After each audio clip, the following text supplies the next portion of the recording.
여러분 안녕하십니까? 가장 빠른 종합뉴스 뉴스큐 시작합니다. 오늘도 신종 코로나 바이러스 관련 소식 집중적으로 전해드릴 텐데요. 오후 4시에 국립중앙의료원에서 브리핑이 예정돼 있습니다.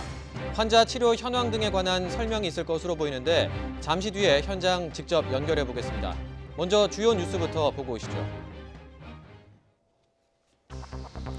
국내 신종 코로나 바이러스 확진자가 24명으로 늘었습니다. 우한에서 돌아와 격리 생활하던 교민 1명이 추가 확진 판정을 받았습니다. 귀국 시 검사는 음성인데 2차 검사에선 양성으로 바뀐 사례가 반복되고 있습니다. 신종 코로나 환자 2명이 발생한 광주 21세기 병원의 환자 격리와 위생이 엉망이라는 YTN 보도 뒤에 보건당국이 조치에 나섰습니다. 환자들은 정부 발표 30시간 뒤에야 1인실에 격리될 수 있었습니다. 중국 관광객인 23번 확진자의 동선이 공개됐습니다. 서울 중구의 호텔과 백화점, 마포구의 마트와 서대문구 주택가를 돌아다녔는데 방문한 롯데백화점 본점과 이마트 마포점은 휴점을 결정했습니다. 오늘부터는 검역이 한층 강화됐습니다. 중국 외 국가 방문자도 의심 증세가 있으면 의료진의 판단으로 검사를 받게 됩니다. 민간 의료기관에서 활용할 수 있는 새로운 신속진단 검사법도 도입됐습니다. 현대차가 부품 수급난에 결국 멈춰섰습니다. 외환 위기 이후 23년 만입니다. 정부는 부총리 주재 긴급회의를 열어서 중국 공장 조기 정상화와 부품 통관을 위해 모든 지원을 하기로 했습니다. 중소, 중견 기업과 영세 상인에게는 2조 원이 긴급 지원됩니다.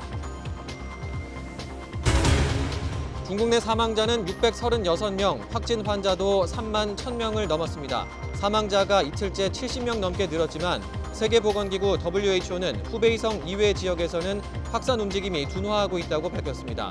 상하이시는 업무 복귀를 권고했습니다.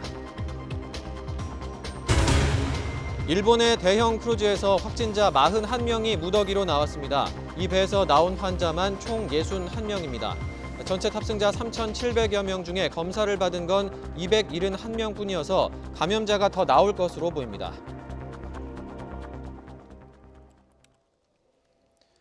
네, 오늘도 류재복 기자와 함께 국내 신종 코로나 바이러스 현황 그리고 대응 상황부터 정리해 보도록 하겠습니다. 어서 오십시오. 네.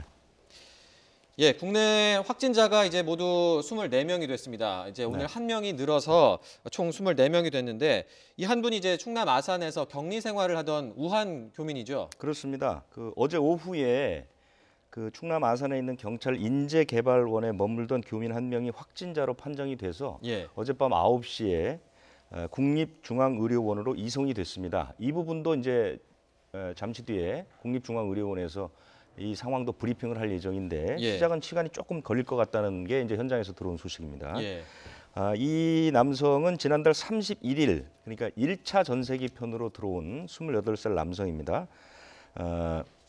13번 확진자가 지난 2일에 아산 임시생활시설에서 나온 첫 번째 환자 아니겠습니까? 이 13번 환자와 직장 동료입니다. 같은 직장을 다녔고 우한 출장도 같이 갔습니다. 이 두 사람이 꽤 긴 기간 동안 우한에서 출장을 보냈기 때문에 일단 교민이라고 분류가 됐고요. 이 두 사람은 우한에서 방도 같은 방을 썼다. 이렇게 이제 알려지고 있습니다. 그리고 전세기도 같이 탔고 아산 가는 버스도 동승했다. 그러니까 두 사람이 계속해서 같이 움직였다는 얘기가 되겠죠. 근데 이 환자는 어제 인후통 등을 호소해서 바이러스 감염 여부를 검사한 결과 양성 판정이 나왔습니다. 우한에서 귀국한 전 세계로 귀국한 700여 명 교민 가운데서 두 분이 이제 확진 환자가 됐는데 귀국 당시에 신종 코로나 바이러스 검사를 다 받아서 그때는 음성이 나왔던 거잖아요. 그런데 그렇습니다. 이제 추가로 양성 판정을 받은 건데 좀 이런 사례들이 늘어나고 있는 것 같습니다. 그렇습니다. 8번 환자, 20번 환자도 마찬가지죠. 1차 검사 때는 음성이 나왔다가 2차 때 양성이 나온 경우고 13번 환자는 천안 시설에 입소할 때부터 이미 이제 열이 나 있었기 때문에 그분은 바로 이송이 돼서 이분은 2차 검사 때 양성 판정이 나온 걸로 분류되지는 않고요. 24번 환자는 역시 2차 검사에서 양성이 나온 걸로 이렇게 되고 있는데 이것은 이제 바이러스의 성질을 이해하면 답이 나옵니다. 어떤 거냐면 바이러스가 일단 숙주라고 불리는 사람의 몸속에 침투를 하면 잠복기라는 걸 거칩니다. 몸속에서 그 자리를 잡는 그런 기간이죠. 이게 보통 이 신종 코로나 바이러스 같은 경우는 이틀에서 14일 정도 이렇게 보지 않습니까? 예. 대부분의 바이러스가 그 정도의 기간을 두고 있는데 이 잠복기 때는 이 바이러스의 성질이 아주 약합니다. 그리고 양도 적습니다. 네. 그래서 잠복기 동안에는 다른 사람에게 옮기기도 쉽지 않습니다. 워낙 양이 적기 때문에. 네. 그런데 시간이 지나서 이 바이러스가 사람의 몸 속에서 이제 성질을 키우게 되죠. 네. 세력을 키우게 되고 그러면 바깥으로 정체가 드러납니다. 그것을 증상이라고 부르죠. 예. 몸이 아프다거나 열이 난다거나 폐렴이 난다거나 그리고 나서 바이러스도 역시 생물이다 보니까 번식을 하게 되죠. 예. 그러기 위해서 다른 사람에게 감염이 되는 겁니다. 더 쉽게 얘기하자면 사람의 몸을 집이라고 생각하면 바이러스가 처음에는 월세를 산다고 보면 됩니다.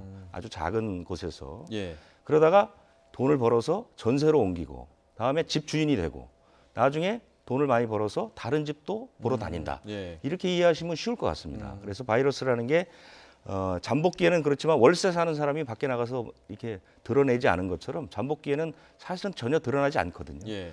그때 검사를 하면 음성이 나올 수 있습니다. 네. 양도 적고 힘도 없기 때문에. 그런데 시간이 지나서 증상이 커지게 되면 경증, 중증 이런 단계를 밟게 되는 거죠. 그때 네. 되면 밖으로 드러나는 증상이 나타나고 바이러스 검사를 하게 되면 양성으로 나오게 이렇게 되는 겁니다. 예. 그러니까 처음에 음성이 나왔다고 해서 뭐 무조건 안심할 수는 없는 그런 상황이라는 건데 저희가 이제 잠시 뒤에 앞서 그 말씀해 주신 대로 국립중앙의료원에서 브리핑이 있을 예정입니다. 그 말씀하신 것처럼 전세기로 귀국을 했던 13번 그리고 24번 환자 우한 교민 2분과 그리고 지금 논란이 되고 있는 중국 관광객 23번 확진 환자의 치료를 받고 있는 곳입니다. 23번 환자가 치료를 받고 있는 곳인데 이곳에서 오늘 의료진들이 이 환자들의 상태라든지 현재 상태, 현황에 대해서 좀 설명을 할 것으로 예상이 되는데 지금 이제 4시 2분이 좀 넘었습니다만 아직 이제 브리핑이 시작이 되지는 않았습니다. 아마 잠시 뒤에 시작이 될 것으로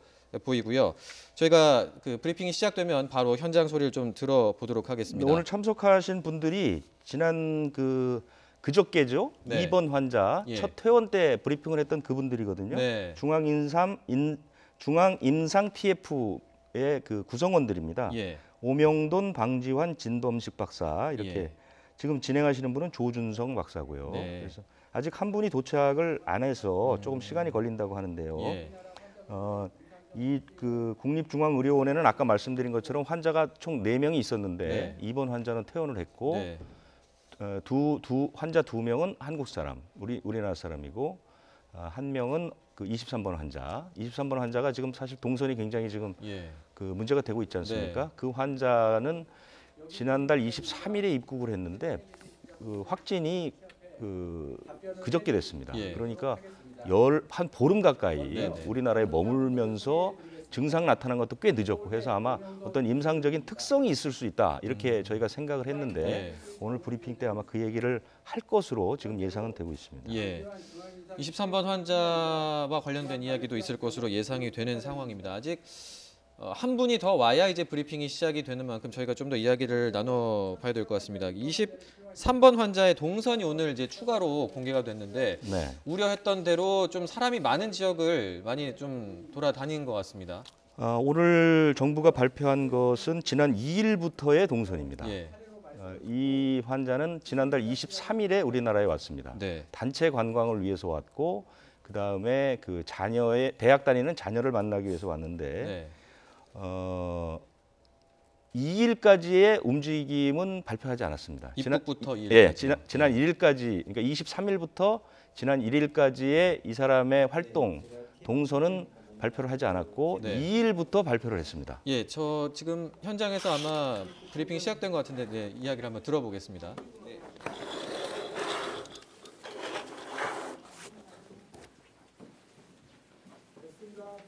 네.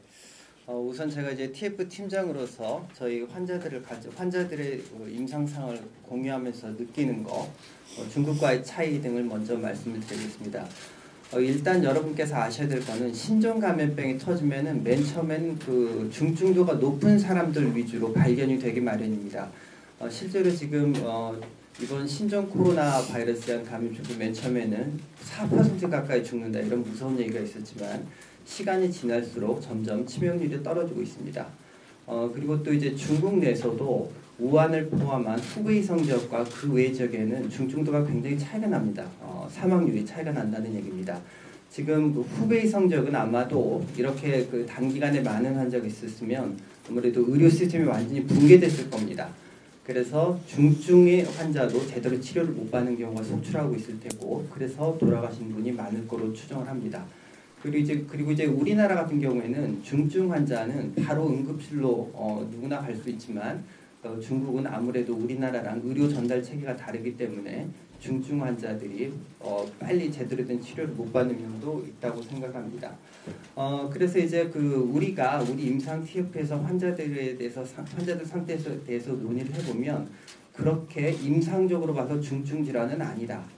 우리가 이제 메르스 때는 인공호흡기를 하던 환자도 있었고, 에크모를 하는 환자도 많이 있었고, 또 신장 기능이 망가져서 투석을 하는 환자도 많았습니다. 근데 이제 오늘도 저희가 임상 TF에서 회의를 하면서 확인한 결과 그렇게 중증으로 갈 환자는 아직까지는 없어 보인다라고 추정이 됩니다. 그리고 이제 여러분 많이들 걱정하시는 게 감염병에서 문제가 되는 거는 얼마나 중증도의 질환이냐도 중요하고, 또 하나는 전파력이 중요합니다. 근데 이제 방금도 말씀드렸던 것처럼 중증도는 그렇게 높지 않은, 대개 이제 병원에서 치료를 받으면 거의 대부분 문제없이 회복될 만한 중증도는 낮은 질환입니다.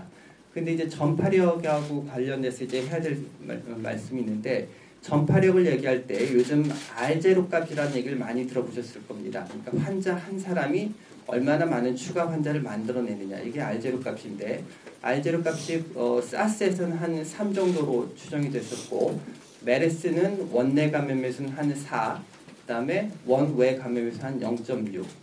그리고 이번 신종 코로나 바이러스는 전문가들마다 의견이 좀 다르겠지만 대개는 2 정도로 추측이 됩니다. 그러면 이렇게 한 사람이 만들어내는 추가 환자 수가 그렇게 오히려 사스보다 떨어지는데 왜 이렇게 빨리 퍼져나가느냐? 그건 세대기라는 게 있습니다. 세대기라는 거는 첫 환자가 2차 환자를 만들어내고 2차 환자가 3차 환자를 만들어내는 시간까지 기간입니다. 이 세대기가 짧을수록 전염병이 더 빨리 많이 확장하는 경향이 있습니다. 저희 임상가들이 이제 토의를 해본 결과 중증도는 기존에 있던 사스나 메르스 비해서 훨씬 떨어진다. 그러나 세대기가 조금 그보다 짧은 경향이 있어서 더 빨리 퍼져나가는 게 아니냐라는 이런 생각을 하고 있습니다. 그리고 이제 저희가 지금 환자가 좋아지면 퇴원도 생각해야 되는데 어떤 기준으로 퇴원을 시킬 것이냐, 이것도 저희가 고민을 하고 있는데, 아마 이제 저희가 듣기로는 질병관리본부에서는 메르스와 비슷한 기준으로 해서 일단 퇴원을 시킬 거로 알고 퇴원을 시킨다라고 잠정적으로 생각을 하고 있는 것 같습니다. 저희가 환자를 보면서 느끼는 게 이 환자들이 메르스에 비해서 바이러스가 빨리 떨어지는 것 같습니다. 그렇기 때문에 메르스 기준으로 퇴원시켰을 때 실제로 퇴원 이후에도 바이러스가 계속 나와서 문제되는 환자는 거의 없을 것으로 생각합니다. 그리고 이제 가장 또 관심이 있는 게 이제 치료약이겠죠. 치료약. 이 치료약이 사람한테 증명된 명확히 효과가 있는 약은 없지만 동물 실험이나 시험관 자료를 보면 치료 효과가 있을 수 있지 않을까 하고 기대하는 약들이 있습니다. 실제로 이제 환자가 많이 발생한 중국에서는 칼레트라라는 에이즈약, 그 다음에 클로로킨이라는 말라리아약, 그 다음에 렘뎁시비어라고 해서 에볼라 치료를 위해서 개발되고 있는 약, 이런 약들이 치료약으로 쓰고 있습니다. 다시 한번 말씀드리면 중증도는 굉장히 떨어지는 질환이지만 전파력은 세대기가 좀 짧기 때문에 조금 이렇게 빨리 전파되지 않는가 하는 느낌을 저희가 가지고 있습니다.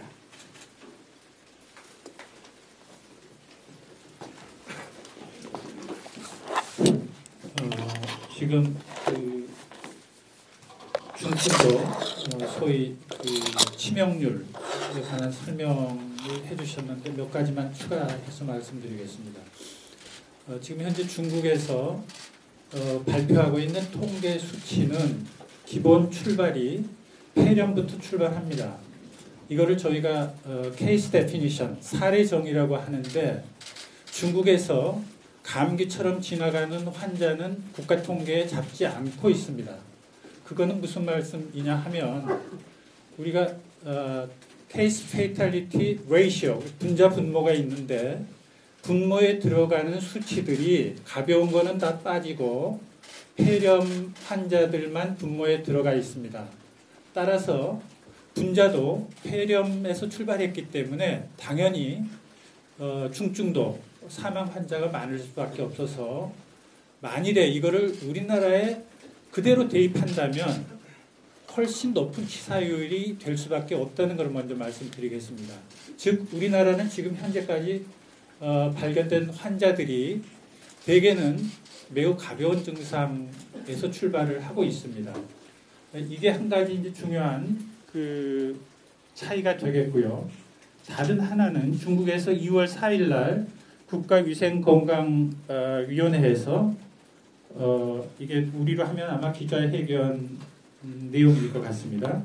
그 기자회견에서 구체적인 숫자를 적시를 한 게 몇 가지 있어서 참고로 말씀드리겠습니다. 우한 지역에서 중국의 규정대로 한 사망률은 우한 지역에서 4.9%, 후베이성에서는 3.1%, 그리고 전국적으로는 2.1%. 그러나 후베이성을 제외한 전 지역에서는 0.16%라고 얘기했습니다. 그 다음에 저희가 다시 조금 눈여겨봐야 될 그 대목을 또 그 회견에서 설명했는데요. 왜 그럼 이렇게 우한 지역에서 초기에 사망률이 높았는가에 대한 설명을 했습니다. 그 설명에 따르면 우한 지역에는 그 소위 집중 치료를 할 수 있는 우리 같으면 아마 3차 병원, 대학병원, 전문병원에 해당하는 그런 병원이 3개가 있고 이 3개 병원에 중환자 치료 베드가 110개 뿐이었다고 합니다. 그러니까 환자는 갑자기 밀려드는데 중환자 치료를 제대로 할 수 없는 그런 그 의료 시스템의 과부하가 걸리면서 제대로 치료받지 못한 환자들이 상당수 있었던 걸로 그렇게 설명을 하고 있습니다. 우리가 뉴스에서 봐서 아시다시피 우한 지역의 환자가 갑자기 늘어나기 때문에 정부에서 며칠 사이에 1000베드를 짓는다. 이런 거는 아마 소위 갑자기 이렇게 많은 환자가 생겼을 때 평소 의료 시스템이 감당할 수 없을 정도로 물밑을 밀려드는 환자를 다 치료하지 못하는 그런 상황이 벌어지면서 아마 평상시보다 더 높은 사망자가 났을 거다. 그렇게 짐작을 할 수 있고 구체적인 숫자를 들어서 그 신문 보도 뉴스 브리핑에서 발표를 한 자료를 봤습니다. 따라서 중국에서 지금까지 나온 수치는 결국 우리나라 상황에 대입해 봤을 때는 훨씬 더 낮은 수치가 될 거다. 그런 것을 말씀드릴 수 있겠습니다. 이상입니다.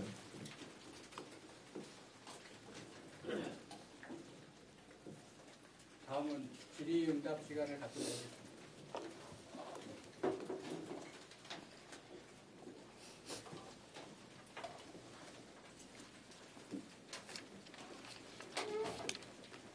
좀 늦으셨는데 6번, 10번, 11번 그리고 21번 환자를 치료하고 계신 서울대병원 김남중 교수님이 참석하셨습니다.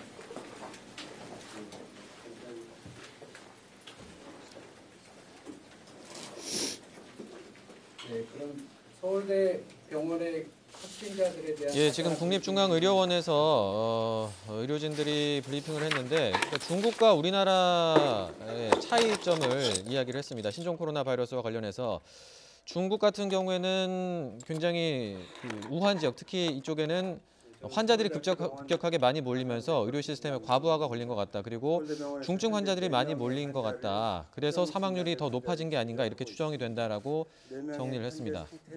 비교적 안정적입니다. 안정적이라는 것은 산소를 사용하고 있지 않고 대부분 지금 회복기에 있습니다. 저희 임상 TF에서는 적절한 퇴원 기준을 지금 거의 결정한 단계에 있고 4명 중 1명은 조만간 퇴원이 가능한 그런 상태입니다.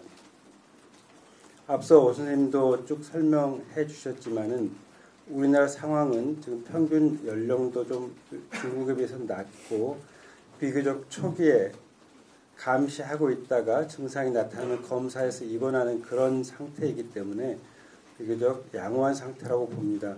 물론 계속 양호하기를 바라지만은 혹시라도 병원 내나 혹은 취약한 층으로 이 병이 확산되면은 좀 위험 부담이 아주 없지는 않다 그렇게 봅니다. 하지만 현재까지 느낌으로는 중국에서 보는 숫자 사망률보다는 훨씬 더 낮게 유지될 수 있다 이런 생각을 하고 있습니다. 이상입니다. 네. 다음은 현재 입원 환자를 치료하셨고 13번, 23번, 24번 환자를 치료하고 있는 이기중하고 감염내과 전문의입니다.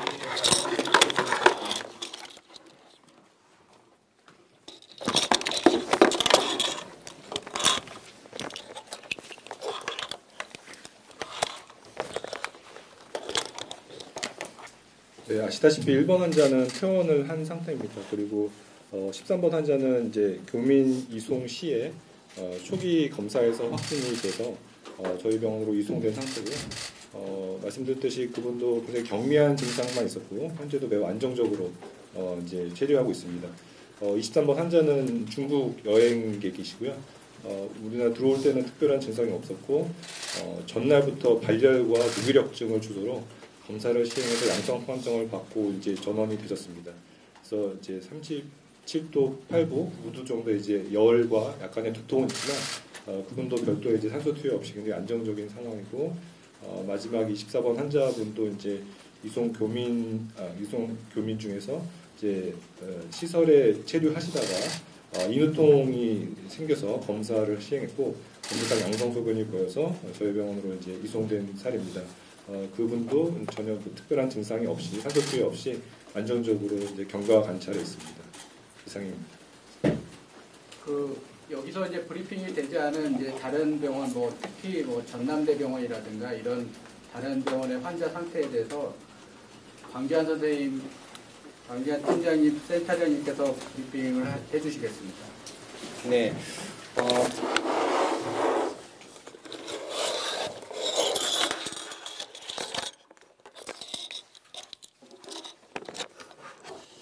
네, 그 개별 환자에 대한 아주 자세한 브리핑은 사실 담당 주治医 선생님만 할 수 있는 정도의 수준일 테고, 제가 이제 그 환자를 보는 선생님들한테 오늘 화상회의 때도 한번 질문을 해봤고, 그리고 이 인터뷰를 하기 전에도 다 이제 휴대폰을 통해서 확인을 해봤는데, 우리나라에는 아직까지 그렇게 중증 환자는 없다. 중증 환자라고 하면 중환자실 치료가 필요하다거나 아니면 인공호흡기가 필요하다거나 하는 중증 환자는 없고, 거의 대부분의 환자가 안정적이다. 그래서 계속 얘기가 나오지만 중국에서 초기에 치명률이 4% 그리고 요즘은 2%의 얘기가 나오고 있는데, 그렇게까지 중증도가 높은 질환은 아닌 것 같다라는 게 저희 임상 TF 멤버들의 공통적인 의견입니다.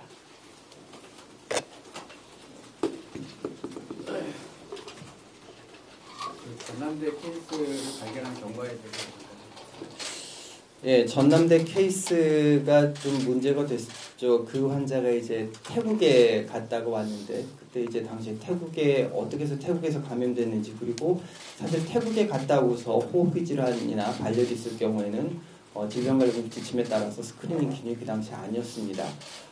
그런데 이제 그 환자가 호흡기 증상으로 여러 번 병원을 여러 기관을 왔다 갔다 했고, 전남대 선생님들께서 자세히 환자를 문진을 해보니까 중국에 간 적은 없지만 공항에서 이 사람 저 사람들을 좀 스쳐 지나갔는데, 그게 아무래도 깨름직해서 보건소를 설득해서 검사를 했고, 그래서 확진된 케이스입니다.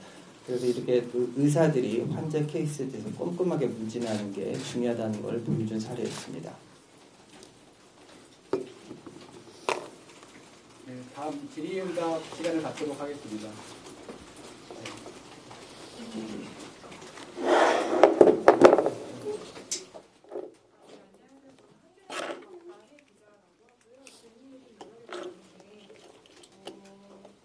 지금 실제로 입원해 있는 환자들이 대부분 경증이라고 하셨는데 가장 많이 보이는 증상이 무엇인지 궁금하고요. 그럼 아직 남아있는 환자들 중에 산소 투여를 하고 있는 환자는 한 명도 없는 건지 그게 궁금하고요. 그다음에 서울대에서 지금 퇴원 앞두고 있는 환자가 한 명 있다고 하셨는데 그 환자는 몇 번 환자인지 혹시 말씀해 주실 수 있는지 궁금하고, 마지막으로 이제 앞으로 이제 사회적인 기준이 바뀌어서 그 환자를 판단하는 데 있어서 의사의 소견에 따라 한다고 이제 제보에서 지침이 나왔는데, 그러니까 현장의 의료진들이 보시기에 이 의사 소견의 기준을 어느 정도로 보고 계시는지 그런 점이 궁금합니다.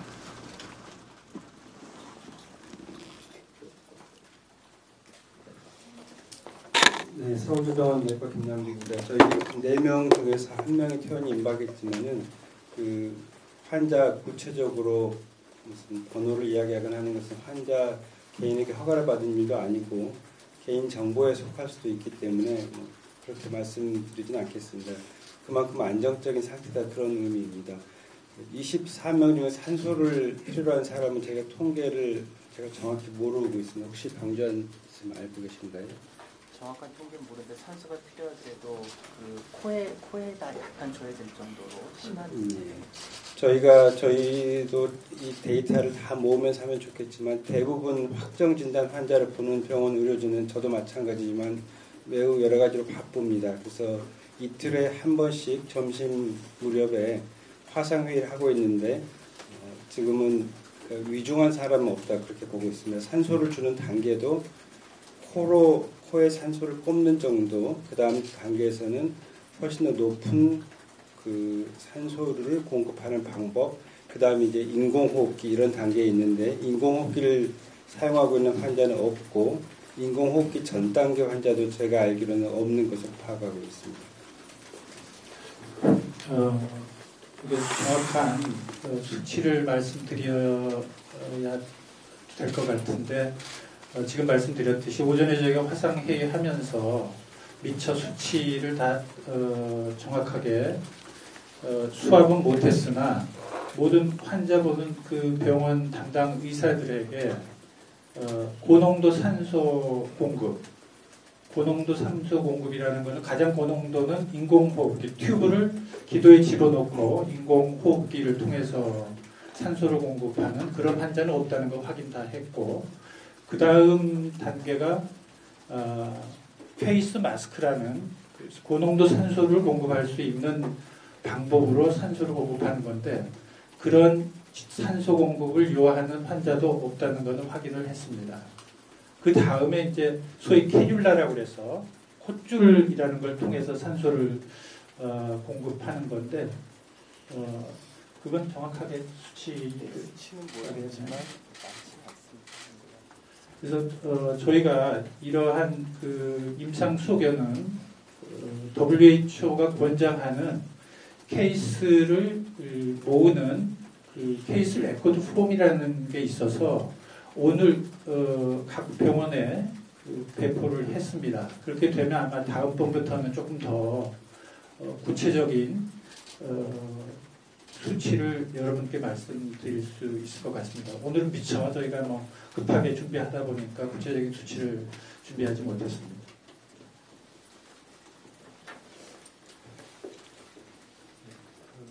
서로 말씀해 주시고 질문. 예, 저 UCC의 고무서입니다. 그 이틀 전인가 그때 브리핑 때 13번째 확진자에 대한 설명이 좀 있었는데 그때도 굉장히 안정적이다 하셨었는데요. 이 확진자 혹시 지금 바이러스가 배출되는 상황인지 아니면 이제 배출은 안 되는 상황인지 좀 궁금하고요. 그리고 임상 설명 쭉 해주셨는데 그래서 생각하시기에 지금 이 병의 심각성을 어느 정도라고 생각을 하시는 건지, 이게 우리가 좀 과도한 공포를 갖고 있다고 생각하시는 건지 아니면 아직은 좀 더 충분한 주의를 갖고 좀 선제적으로 이렇게 검역 방역에 나서야 되는 거라고 생각하시는지 궁금하고요. 그 중앙임상 TF 이게 사실 저는 잘 모르겠어서 혹시 소통 채널을 어떻게 해야 되는지 잘 모르겠습니다. 이게 연락도 좀 급하게 받고 오신 분들도 있을 것 같은데 혹시 향후 소통 채널 어떻게 하시는지 그거 궁금합니다.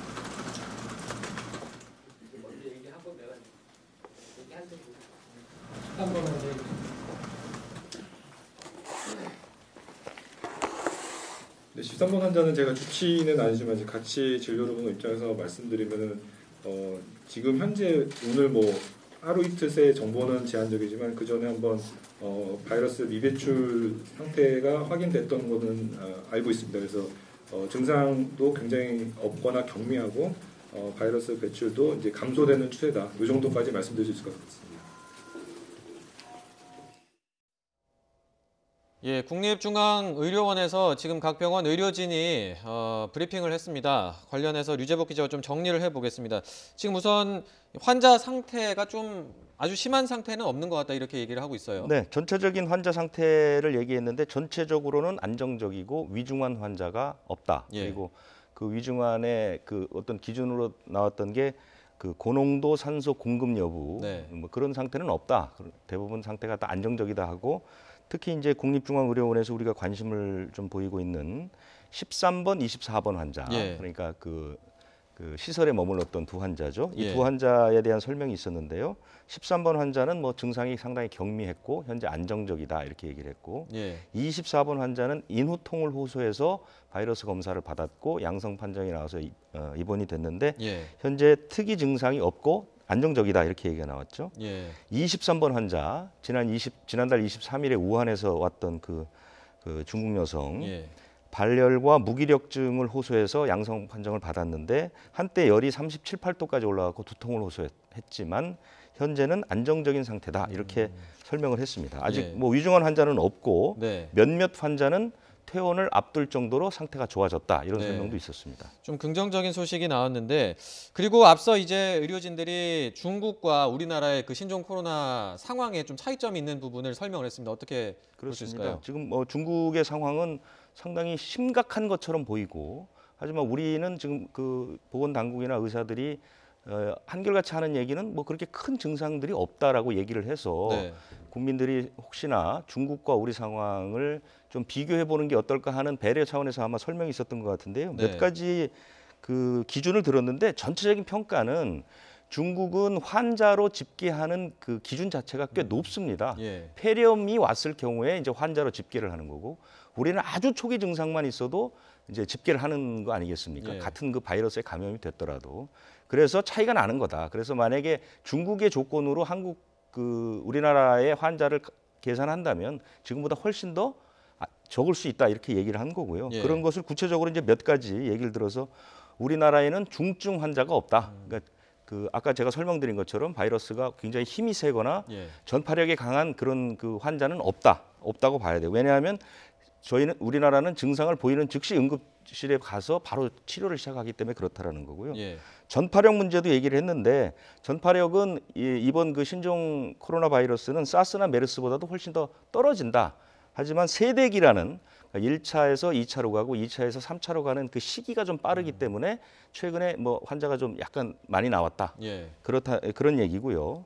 퇴원 문제도 지금 그 메르스와 비슷한 기준으로 퇴원을 시켰다 이렇게 얘기를 했는데 메르스보다는 이 신종 코로나 바이러스가 떨어지는 그러니까 바이러스가 힘을 잃는 그 시간이 훨씬 빠르다고 합니다. 예. 그래서 메르스의 기준으로 퇴원을 시키면 재발 가능성은 현저하게 낮다. 뭐 이 정도로 그 정리가 되는 것 같습니다. 예. 그러니까 이게 너무 막 위험해서 치사율이 막 너무 높고 너무 불안감을 가질 필요는 없다라는 취지로 들리고 네.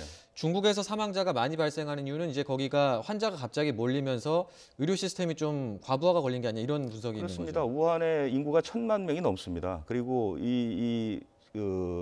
신종 코로나 바이러스가 발생한 것이 벌써 지난해 12월 초고 예. 그러다 보니까 이미 우한에는 그러니까 경증이 아닌 중증 그러니까 좀 상태가 위중한 환자들이 이미 많이 있는 거죠.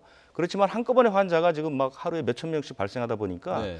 의료 수준이 따라갈 수가 없는 겁니다. 뭐 이거는 우한 시장도 스스로 고백했던 겁니다.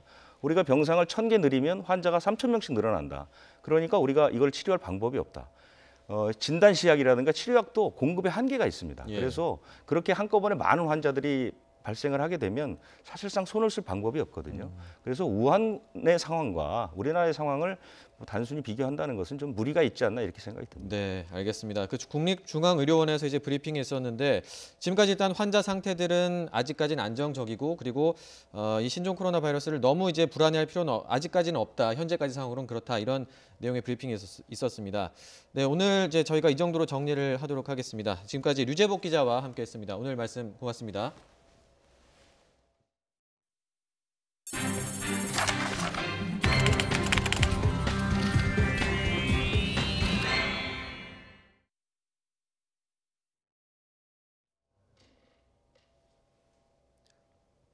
네, 신종 코로나 바이러스 23번째 환자죠. 중국인 관광객의 동선이 공개가 됐습니다. 이분이 관광객이다 보니까 호텔을 비롯해서 백화점이나 대형마트 등 사람이 많은 곳을 다닌 것으로 확인이 됐는데요. 저희 취재진이 이 중국인 확진자가 다녀간 서울 시내 백화점 앞에 나가 있습니다. 김다현 기자. 네, 서울 소공동 롯데백화점 본점 앞에 나와 있습니다. 네, 지금 김 기자가 나가 있는 백화점이 23번 확진 환자가 다녀간 곳으로 확인이 돼서 휴업 결정이 내려졌죠. 네, 이곳 롯데백화점 본점은 중국인 관광객 확진자가 다녀간 것으로 확인된 이후에 휴업 결정을 내려서 이렇게 문을 닫고 영업을 중단한 상태입니다. 질병관리본부가 국내 신종 코로나 바이러스 23번째 감염자인 중국인 관광객의 동선을 공개했는데요. 57살 중국인 여성인 23번 확진자는 지난달 23일 가족과 함께 인천공항으로 입국했습니다. 이 관광객은 지난 2일 숙소인 서울 중국 프레지던트 호텔에서 나와 낮 12시에서 1시 사이 제가 서 있는 이곳 서울 중구 롯데백화점 본점에 다녀갔습니다. 이곳 롯데백화점 본점은 시내 한복판에 있는 데다 외국인 관광객들도 많이 찾는 곳이어서 하루 평균 방문자가 평일엔 6만에서 8만 명, 주말엔 8만에서 10만 명까지 찾는 곳입니다. 23번 확진자가 다녀간 지난 2일은 일요일이어서 방문자가 특히 많았을 걸로 추정하고 있습니다. 해당 확진자는 백화점 방문 이후 차량을 이용해서 서울 서대문구 창천동에 있는 지인의 다가구 주택으로 이동했습니다. 같은 날 오후엔 마포에 있는 이마트 공덕점에 들른 뒤 다시 창천동 숙소로 이동해 지난 5일까지 있었습니다. 창천동 숙소엔 한국에서 유학 생활을 하는 자녀를 포함해 가족과 친척 등 중국인 7명과 함께 있었던 것으로 확인됐습니다. 23번 확진자가 증상을 보인 건 서대문구 숙소로 이동한 지난 3일부터라고 합니다. 증상이 나타난 뒤 지난 5일 1339로 신고했고 서울 서대문 보건소 직원들이 현장에 나가서 23번 확진자를 포함한 일행 8명 전체에 대한 검사를 벌였는데요. 23번 확진자는 국립중앙의료원에 입원했고 나머지 7명은 모두 음성 판정이 나와 해당 주택에서 자가 격리된 상태입니다. 보건소 측은 확진자 방문 시설과 주변 일대에 대한 소독을 마친 뒤 방역 당국과 향후 대응 방안을 논의하고 있습니다.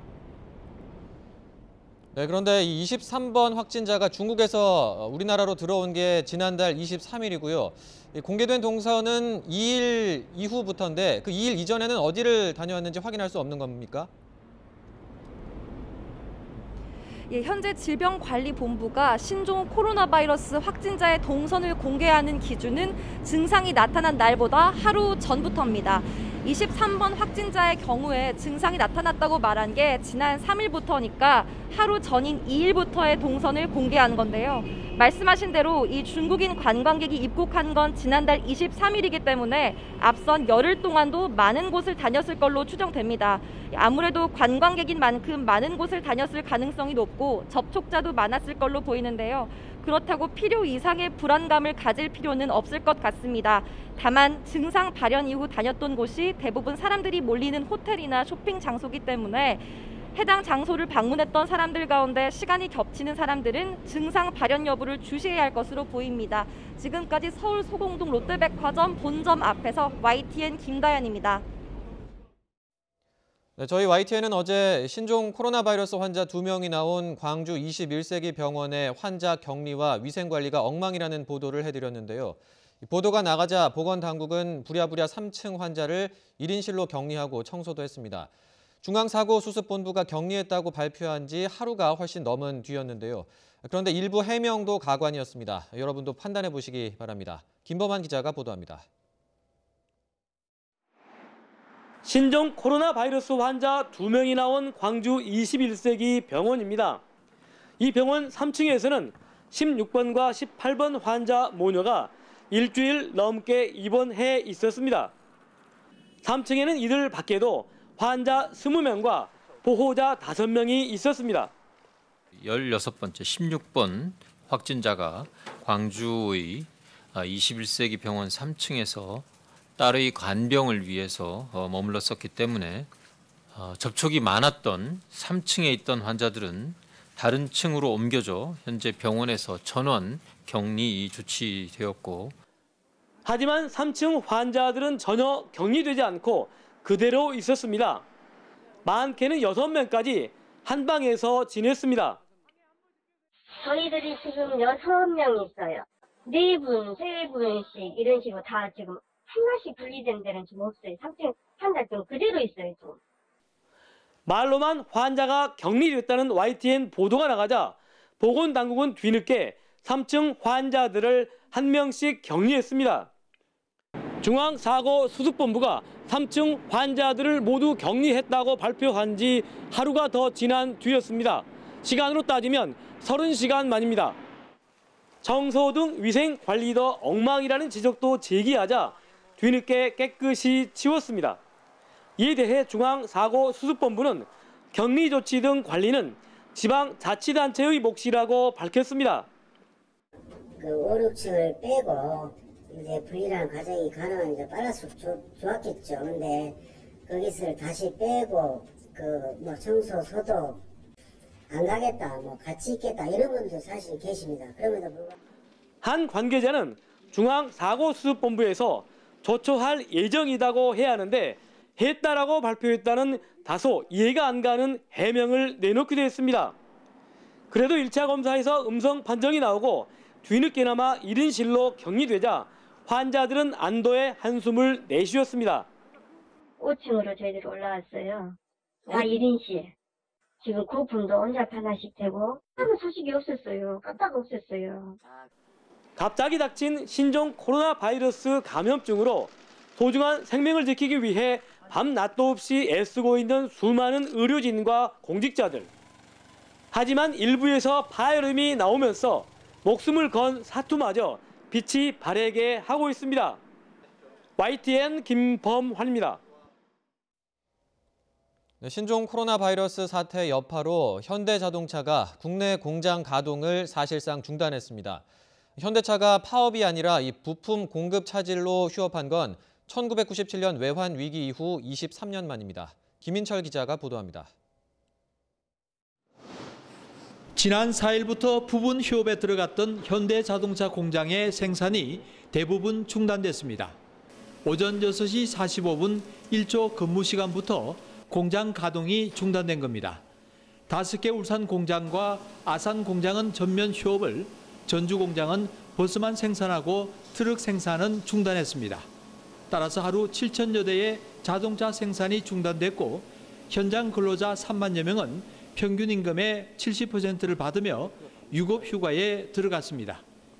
기아차는 10일까지 소아리와 광주, 화성 공장 생산을 중단하고 11일 이후에는 부품 수급 상황을 고려해 협의합니다. 쌍용차는 이미 휴업을 하고 있고 르노 삼성차는 다음 주에 2, 3일 정도 휴업할 계획입니다. 완성자업계 휴업은 곧바로 협력업체 피해로 이어지고 있습니다. 자동차 생산 공정 때문에 완성차 공장이 가동을 중단하면 부품 회사도 생산을 줄이거나 심할 경우 멈춰야 합니다. 울산시는 부품 회사와 간담회를 열고 피해를 최소화하는 방안을 찾고 있습니다. 침체된 지역 산업을 더욱 어렵게 할 것입니다. 따라서 현대차 노사와 지역 부품 기업 등과 협력해 피해를 최소화하도록 하겠습니다. 문제가 된 배선 뭉치 와이어링 하니스는 80%를 중국에서 수급하기 때문에 국내와 동남아 생산량을 늘린다 해도 한계가 있습니다. 따라서 11일 휴업이 끝날지는 장담할 수 없어 자동차 업계 피해가 장기화할 가능성이 높습니다. YTN 김인철입니다. 정부가 신종 코로나 바이러스 사태로 중국산 부품 수급에 어려움을 겪는 자동차 산업을 지원하기 위해서 가능한 모든 수단을 총동원하기로 했습니다. 중국 지방정부와 현지의 부품 공장 재가동을 협의하고 또 문제가 해결돼서 부품이 들어올 때는 24시간 통관을 지원할 방침입니다. 오늘 경제관계장관회의에서 홍남기 부총리가 발표한 내용 직접 들어보겠습니다. 단기 수급 안정화를 위하여 중국 공장의 재가동과 수입 대체선 확보에 가용 역량을 총집중해 나가겠습니다. 먼저 중국 공장 재가동을 위하여 중국 지방정부와 협의를 강화하고 중국 내 생산된 부품은 국내에 신속 반입되도록 적극적으로 지원해 나가겠습니다. 관련 부품이 국내에 수입될 경우에는 24시간 긴급 통관, 입항 전 수입 신고 허용 등을 통하여 신속한 국내 반입을 적극적으로 뒷받침하겠습니다. 국내 생산 확대를 위한 특별 연장도를 신청할 경우 이를 신속히 인가하는 한편 퇴직 인력, 연구기관 등을 활용한 생산 연구 인력 긴급 지원과 국내외 생산 설비 확충을 위한 자금 지원 등도 적극적으로 뒷받침해 나가겠습니다. 신종 코로나 바이러스 감염증으로 인한 중국 내 사망자가 630명을 넘어서고 확진자도 3만 명 이상 발생했습니다. 세계보건기구 WHO는 신종 코로나가 정점이라고 진단하기에는 아직 이르다는 신중론을 내놨습니다. 김희준 기자입니다. 중국에서 신종 코로나 바이러스 감염증 피해가 무서운 기세로 확산하고 있습니다. 전국 31개 성에서 신종 코로나 사망자는 636명, 확진자는 3만 1,116명으로 증가했습니다. 하루 만에 사망은 73명, 확진은 3,143명이 늘어난 수치입니다. 일일 사망자 수는 이틀 연속 70명을 넘어서며 위협적인 살상력을 보여주고 있습니다. 확진자 가운데 4,800여 명은 위중한 상태로 집계됐습니다. 특히 발병지인 우한이 있는 후베이성은 지난 하루 동안 69명이 더 숨지고 확진 사례는 2,400여 명이 늘었습니다. 후베이성은 중국 전체 사망자의 97%, 확진자의 71%를 차지하며 심각한 피해 상황이 이어지고 있습니다. 이런 가운데 세계보건기구 WHO가 신종 코로나 확산세는 중국에서 둔화는 신호가 있다고 밝혔습니다. 후베이성에서만 피해가 증가할 뿐 다른 지역의 증가세는 보이지 않는다는 근거를 들었습니다. 하지만 신종 코로나가 정점에 도달했다고 보기에는 시기상조라고 진단했습니다. That is very difficult to make any prediction related to that. We're still in the middle of an intense outbreak and we need to be very careful on making any predictions. 그러면서 가장 큰 난제는 여전히 확산을 막는 것이고 모든 의심 환자를 병원에서 치료받도록 하는 것이라고 강조했습니다.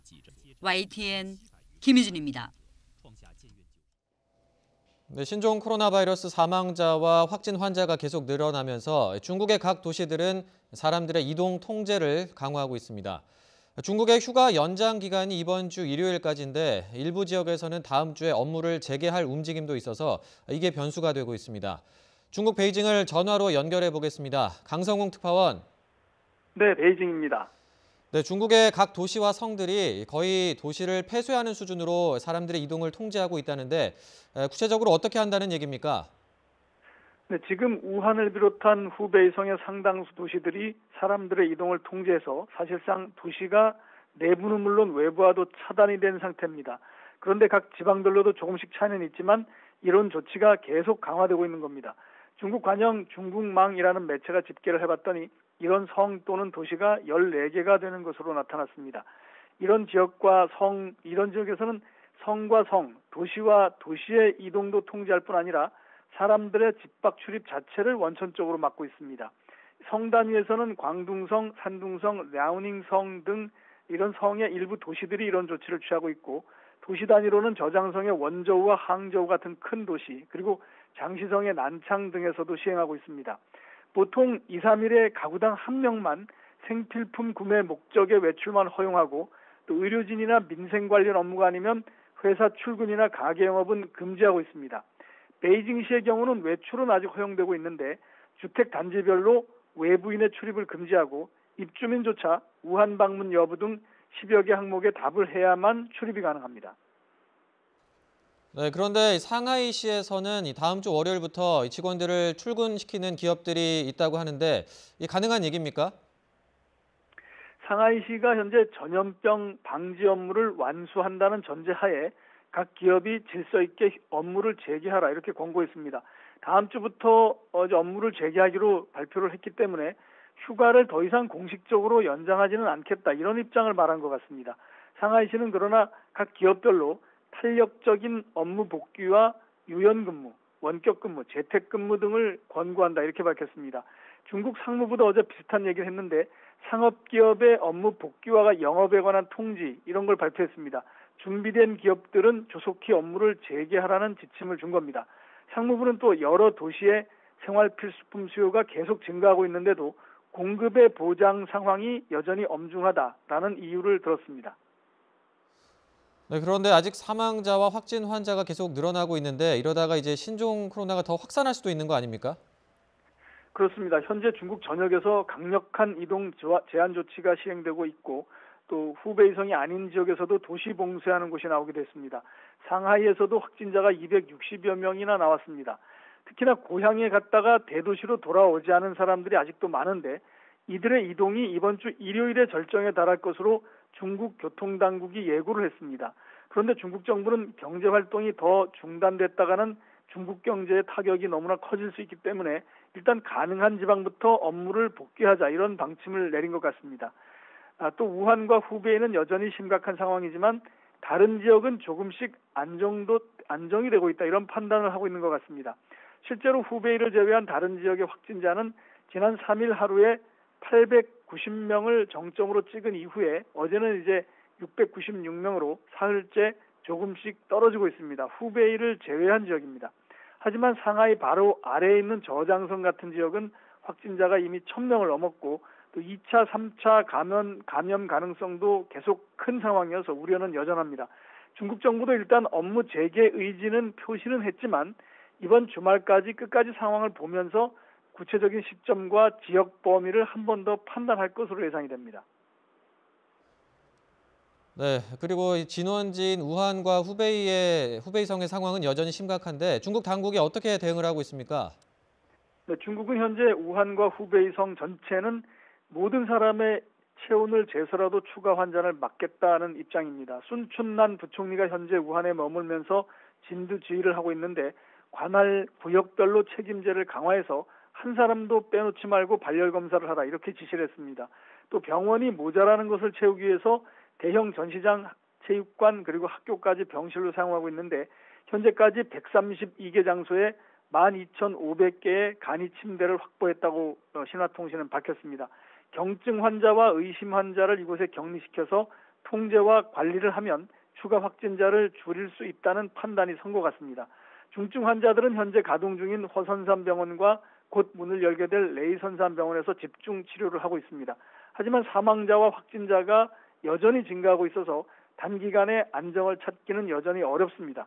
시진핑 국가주석은 오늘 트럼프 미국 대통령과 전화통화를 했는데 중국은 현재 신종 코로나에 맞서서 군대와 인민이 함께 싸우는 인민전쟁을 시작했다. 이런 말까지 했습니다. 지금까지 베이징에서 YTN 강성웅입니다. 네, 중국인 관광객인 신종 코로나 23번 확진 환자의 동선이 공개가 됐습니다. 지난달 23일 입국 후에 서울 중구의 호텔과 서대문구 소재 숙소에 투숙을 하면서 또 지난 주말에는 백화점과 대형마트 등을 방문한 사실이 알려졌는데요. 해당 영업점은 임시 휴업에 돌입을 했습니다. 관련된 내용들 손장욱 고려대 안암병원 감염내과 교수와 함께 짚어보도록 하겠습니다. 안녕하십니까? 안녕하세요. 예, 먼저 지금 가장 이제 관심을 받고 있는 부분이 조금 전에 말씀드린 23번 확진 환자, 이 중국인 관광객의 동선인데 이분이 좀 우려가 됐던 대로 관광객이다 보니까 뭐 대형마트나 백화점 이런 곳을 많이 다녔어요. 이게 지금 굉장히 우려스러운 부분이죠. 예.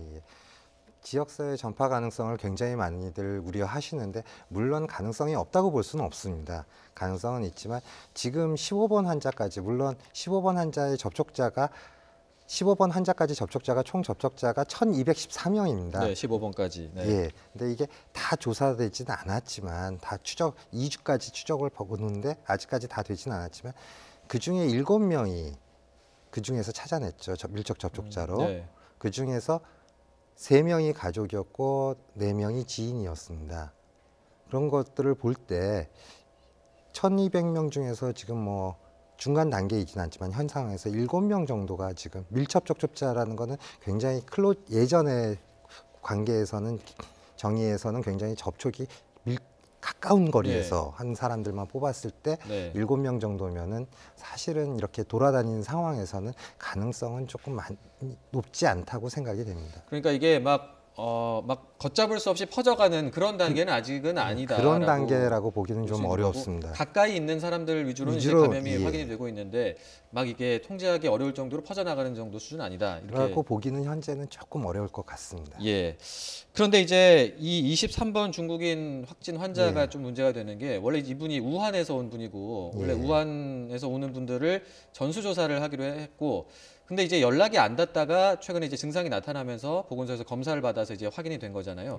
그 사이에 이제 여러 곳을 다녔는데 이렇게 지금 연락이 안 되는 분들이 꽤 있는 걸로 지금 알려지고 있지 않습니까? 우한에서 들어오는데.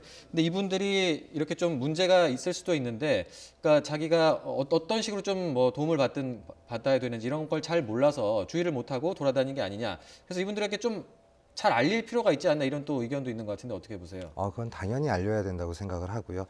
이제 지금 상황에서는 입국 통제가 돼 있는 상태고 입국에서 들어오신 분들한테는 그 지인들이나 아마 그 커뮤니티가 있을 겁니다. 커뮤니티를 통해서 꼭 말씀을 해주시고 이런 분들이 이제 자가 격리를 해야 되는데 과연 이분들이 여기에 그 거주지가 있느냐 없느냐에 따라서 조금 많이 틀려질 것 같습니다. 자가격리라는 건 자가격리를 할 수 있는 상황이 돼야지 자가격리를 하는 거니까 여행객들 입장에서 자가격리해라 상당히 어려운 부분인 것 같습니다. 그런 부분들을 이제 정부에서 지자체나 정부에서 그런 자가격리 할 수 있는 시설들을 마련을 해주고 그분들이 그쪽에 있다가 가실 수 있게끔 그리고 그쪽에서 모니터링을 할 수 있게끔 이런 것들이 이제 필요할 것 같습니다. 예, 좀 그런 부분도 꼼꼼히 챙겨봐야 될 것 같고요. 그리고 이제 오늘 확진 환자가 나왔는데 24번 환자가 이분이 이제 우한에서 우리 교민으로 전세기를 타고 입국을 하신 분인데 이분이 이제 13번 환자와 직장 동료라고 해요. 이러면은 그때 당시에는 이제 들어오실 때는 그때 검사에서는 음성이 나왔는데 그때 이제 국내로 이송하는 과정에서 또 같은 버스를 탔다든지 이런 부분들이 있을 텐데 이런 분들도 또 다시 한번 좀 검사를 할 필요가 있을까요? 어떻습니까? 일단 이제 그래서 우한 우한 교민들이 들어왔을 때 저희가 2주간 격리라는 것을 했었죠. 잠복기가 보통 우리가 최장 2주까지를 보고 있는 상황이기 때문에 그 전에 노출이 됐었고 지금 봐서는 이 시설 내에서 노출됐을 가능성보다는 들어와가지고 이제 그 증상이 발현된 시기가 잠복기를 지나서 발현이 됐을 가능성이 되게 높겠죠. 감염이 이제 현지에서 됐을 가능성도 높아 보인다. 예. 그리고 이제 이런 것도 있더라고요. 그 중국에서 중국 사례인데 그 15초 만에 감염이 된 걸로 의심이 된다 이런 얘기가 나오거든요. 두 사람 다 마스크를 안 쓰고 있었는데 옆에 15초만 있었는데 감염이 된 걸로 지금 의심이 된다. 이게 가능한 겁니까? 제 상식선에서는 조금은 힘들 것 같습니다. 뭐 물론 이제 신종이기 때문에 정답은 모른다가 정답이고 연구를 해봐야 한다는가 정답인데 그럴 가능성은 조금은 낮을 것 같습니다. 바이러스가 우리 몸에 들어와서 물론 지금 바이러스 검사가 유전자를 검사하는 거지 살아있는지 죽어있는지를 검사하는 검사가 아니기 때문에 유전자가 혹시나 튀었을 가능성이 아주 극히 미세하지만 굉장히 다량의 유전자가 튀었을 가능성은 있겠지만 들어가서 우리 몸에서 증상을 감염이 된다는 것은 시간이 필요하거든요. 이게 바이러스가 증폭해가지고 나타나야 될 시간이 필요한데 그 전에 감염됐다 15초 만에 바이러스가 우리 몸에 들어와서 확 증폭을 했다 조금 어려울 것 같습니다. 아무래도 이제 전문가 입장에서 봤을 때는 그렇게 가능성이 높은 사례는 아닌 것 같다 이렇게 말씀하셨는데 이게 어쨌든 관련해서 뭐 잘 모르는 병이다 보니까 여러 가지 이야기도 나오고 불안감도 커지고 있는데 관련해서 이제 우리나라 같은 경우도 이렇게 특히나 뭐 23번 확진 환자 같은 경우도 그렇습니다만 동선을 공개를 하는 게 최대한 자세하게 공개를 하는 게 맞느냐 아니면 또 너무 공개를 다 해버리면 오히려 불안감을 키울 수도 있다 이런 의견도 있는 것 같은데 어떻게 생각하십니까? 사실은 이제 이게 얼마만큼 우리가 리소스가 있느냐에 따라서 조금 틀려질 수가 있을 것 같아요. 근데 동선 같은 경우도 이제 물론 제 개인적인 생각에서는 그 환자가 증상 발현 이후에 다녔던 동선에서 뭐 영화를 봤으면 몇 시 거를 봤는지 이 정도까지는 뭐 동선이 나오는 거는 괜찮을 것 같습니다. 만약에 그냥 그날 영화를 봤다 하면 더 공포에 빠질 것 같고요. 예. 아예 그런 부분들은 대중적인 장소에 가 있었을 때는 시간을 조금 명시해 주는 것도 좋을 것 같습니다. 그 정도 선이지 뭐 잠깐 스친 데까지 다 돌아다닌 걸 다 오픈해가지고 거기가 다 문 닫는 사태까지 발생한다는 거는 조금 아닌 것 같습니다. 예. 그러니까 정보를 정확하게 제공하고 또 근데 너무 불필요하게 많은 정보를 제공하면 오히려 또 그게 혼란을 불러올 수도 있다. 더 혼란을 일으킬 수 있죠. 네, 알겠습니다. 저희가 그리고 이 내용도 좀 이야기를 해볼게요. 일본의 지금 크루즈선에서 지금 예. 확진 환자가 빠르게 늘면서 좀 이게 우려를 낳고 있는데 아무래도 그 선박이라는 특성 때문에 제한된 공간 때문에 더 이렇게 속도가 빠른 거라고 볼 수 있을까요? 그렇죠. 아마도 제한된 공간 내에서 둘이 있는 거 하고 몇 사람이 모여 있는 거 하고 넓은 공간에서 오픈된 장소에서 넓어 있는 거는 파급 효과가 조금 많이 틀리기 때문에 우리가 네. 밀접 접촉자라고 얘기할 때도 1m 거리나 2m 거리 내에 가까이 있는 사람들을 밀접 접촉자라고 하잖아요. 네. 제한된 공간 내에서 굉장히 많은 사람이랑 대화도 하고 만나기도 하고 뭐 이러다 보면 훨씬 더 걸릴 확률은 높죠. 네, 배다 보니까 아무래도 뭐 물리적으로 피할 수 있는 공간 자체가 많지는 부족하다 않고요. 보니까 예. 이런 확산 속도가 빠르지 않나 싶은데 이제 이 크루즈선이 이제 중국 같은 경우에는 자국 내 크루즈선 운항을 잠정적으로 중단을 하고 이러면서 이제 부산항으로 뱃머리를 돌리는 경우가 있다고 해요. 그러면 이제 이런 경우도 좀 이런 가능성도 우리 방역 당국 입장에서는 이런 부분을 좀 특히 좀 대비를 해야 되지 않을까 싶은데 어떻게 보세요? 그러니까 그 크루즈선이 중국을 경유해서 거기 승객들이 중국을 내렸다가 다시 타는 경우들을 말씀하시는 거죠. 그런 경우에 있어서는 저희들이 중국에서 공항을 통해 가지고 입국하는 거랑 또 다를 문제가 하나도 없잖아요. 네. 그런 상황에서는 똑같이 검역을 해야 되지 않을까 하는 게 지금 생각입니다. 알겠습니다. 이제 오늘부터 바뀌는 검사 방식이 이제 크게 이제 검사 시간을 단축을 한다고 하더라고요. 그러니까 원래는 뭐 하루 24시간 정도 걸리는데 검사가 나오기까지 양성, 음성 판정 나오기까지 6시간 정도면 이제 나온다고 하는데 이 검사가 근데 실제로 한 6시간 정도 걸리나요? 아니면 실제로는 조금 더 걸릴 수도 있는 건가요? 어떻게? 실제로는 상당히 시간이 걸릴 수밖에 없습니다. 6시간보다는 더. 예. 하루에 한 번밖에 안 할 수도 있어요, 검사를요. 예. 왜냐하면은 검사 키트는 제한이 돼 있습니다. 숫자는 제한이 돼 있고 한 번에 검사할 때 한 사람만 검사할 것인지 4-5명을 한꺼번에 검사할 것인지 진단 키트 자체가 한 번에 시행할 때 4-5명을 같이 하는 걸로 돼 있는데 이거를 한 사람을 위해서 하다 보면은 4-5인분 쓸 걸 한 사람만 위해서 쓰게 되잖아요. 예. 그럼 대부분의 병원 측에서는 이게 숫자가 제한이 돼 있기 때문에 4명이나 5명을 모아서 돌릴 가능성이 높아집니다. 중증 환자가 아닐 경우는. 그러면은 결과적으로 하루에 한 번 내지 2번 정도밖에 못 돌린다는 거고 그렇게 되면은 뭐 연락 가는 시간은 12시간에서 24시간이 될 수도 있죠. 예, 그러니까 언론에서는 6시간 만에 나온다고 하지만 실제로 가서 검사를 받게 되면 조금 더 걸릴 수는 있다 이런 말씀이시고요. 그리고 이제 오늘부터 바뀌는 것 중에 하나가 그동안은 그러니까 이제 의료진의 판단에 의해서 이제 이분을 신종 코로나 검사를 할 건지 말 건지를 결정할 수가 있는 거잖아요. 근데 의사의 재량으로 이렇게 검사를 하느냐 마느냐를 했을 때 오히려 혼란을 불러올 수 있지 않느냐 이런 지적도 있는 것 같은데 어떻게 보세요? 혼란을 불러일으키고 있습니다.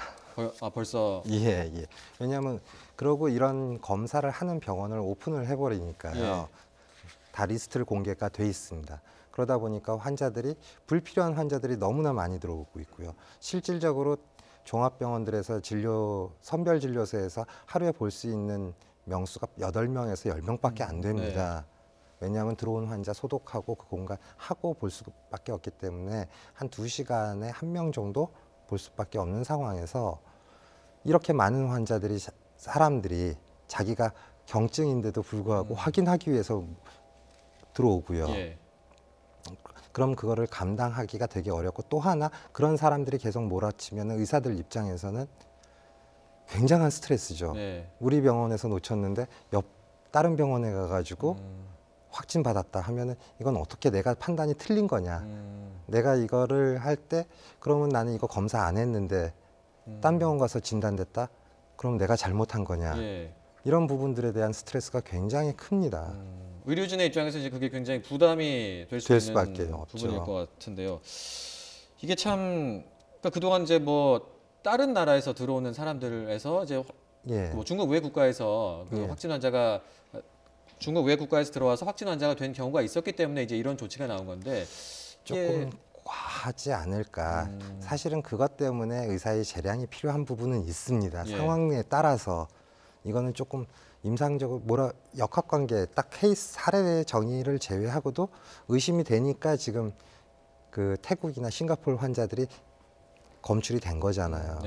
그거는 이제 의사의 권한으로 검사를 한 건데 그런 상황이 아니라 이거는 모든 거를 다 맡겨버리면은 지역사회에 다 전파된 게 아닌 상황에서 상당히 혼란이 되죠. 더구나 지금 요즘 독감이 유행하고 있는데 이 증상이 비슷하잖아요.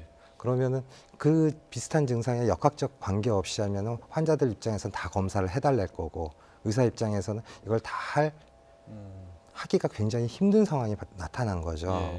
그래서 이제 이것들이 환자하고 의사들 관계에 있어서 병원 내에서도 굉장히 큰 문제가 될 것 같습니다. 알겠습니다. 현장에서 느끼는 또 그런 어려움이 있는데 이 부분도 좀 챙겨봐야 될 것 같습니다. 예, 지금까지 손장욱 고려대 안암병원 감염내과 교수와 함께 신종 코로나 상황 짚어봤습니다. 오늘 말씀 잘 들었습니다. 예, 감사합니다. 국내 신종 코로나 확진 환자가 24명으로 늘었습니다. 우한에서 돌아와 격리 생활을 하던 교민 1명이 추가 확진 판정을 받았습니다. 귀국시 검사는 음성인데 2차 검사에서는 양성으로 바뀐 사례가 반복되고 있습니다. 중국 관광객인 23번 확진 환자의 이동 경로가 공개됐습니다. 서울 중구의 호텔과 백화점, 마포구 마트와 서대문구 주택가를 돌아다녔는데 방문한 롯데백화점 본점과 이마트 마포점은 휴점을 결정했습니다. 국립중앙의료원은 신종 코로나 바이러스가 전파력은 높지만 치명도는 사스나 메르스보다 낮은 편이라고 밝혔습니다. 국내 환자 중엔 중증자도 없고 완치자도 늘고 있다고 설명했습니다. 현대자동차 일부 공장이 부품 수급난에 가동을 중단한 가운데 정부는 부총리 주재 긴급회의를 열어서 중국 공장 조기 정상화와 부품 통관을 위해 모든 지원을 하기로 했습니다.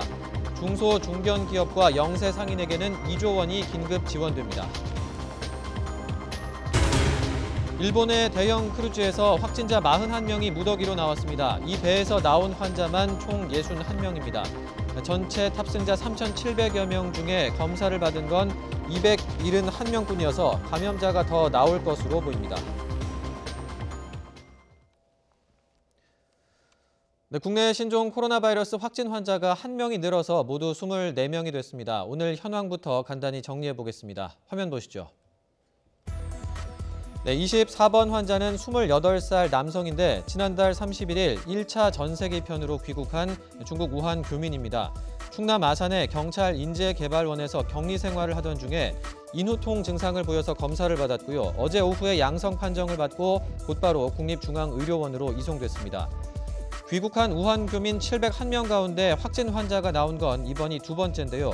지난 2일에 28살 남성이 13번 확진 환자로 분류된 바 있습니다. 오늘 발표된 24번 환자와 13번 환자는 직장 동료로 함께 우한에 출장을 갔던 것으로 확인됐습니다. 24번 환자는 앞서 귀국 당시에 이 교민 전체를 대상으로 한 전수검사에서는 음성 판정을 받았습니다. 이렇게 한번 음성 판정을 받았더라도 시간이 지난 뒤에 양성 판정을 받는 경우가 생기고 있어서 긴장의 끈을 놓을 수 없는 상황입니다. 네, 그리고 신종 코로나 바이러스 23번째 환자인 중국인 관광객의 동선이 공개가 됐습니다.